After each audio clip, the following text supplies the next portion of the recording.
I'm Stacy Pearson with Roofing by Stacy Pearson in Austin, Texas. And I want to talk to you today about what kind of questions you're going to encounter once you've already selected your roofing contract. The first question is, when can you do it and how long is it going to take? The when can you do it depends on when you want it done, and it's something you're going to have to work out with your particular contractor. That's going to depend on all those variables. But the second thing, how long it should take, is more universal. For the average residential house, it should take absolutely no more than 2 days. In most residential cases, you can have it done turnkey, off and on, in 1 day. Second question I get every time is, what are you going to do if it rains? Well, in my case, what I try to do is I get up at 5 o'clock every morning and I watch 3 different weathercasts, plus I have a weather app on my phone.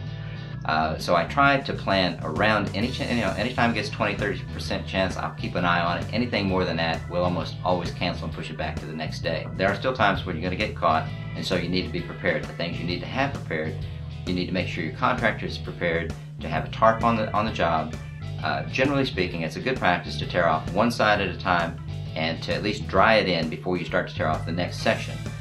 So that you're always prepared and that you have a section that's not too big to be able to cover up with a roll of poly that you keep on the job, or large roofing tarps that you keep on the job, so that your house is protected in case it does rain, because occasionally that's going to happen. The third thing that I get asked most often is, what happens if you don't finish the job in 1 day?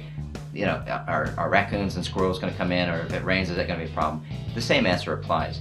Generally speaking, a good practice is whatever you tear off on that first day, you make sure that you have it completely covered from edge to edge, from top to bottom, and over the laps, so that you keep out any rodents and so that you keep out any weather. And the last question I get asked is, what are you going to do about all the trash? Because there's obviously several tons of debris that comes off the average home.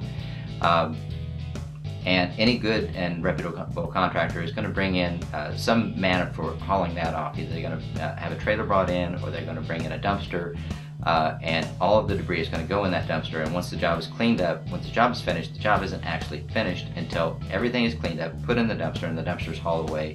Recently, recycling has become an option, and so I know that our company, we frequently use that option whenever it's practical. Anyway, those are a few of the tips. I hope that helps. Good luck with your project. Thanks for your time.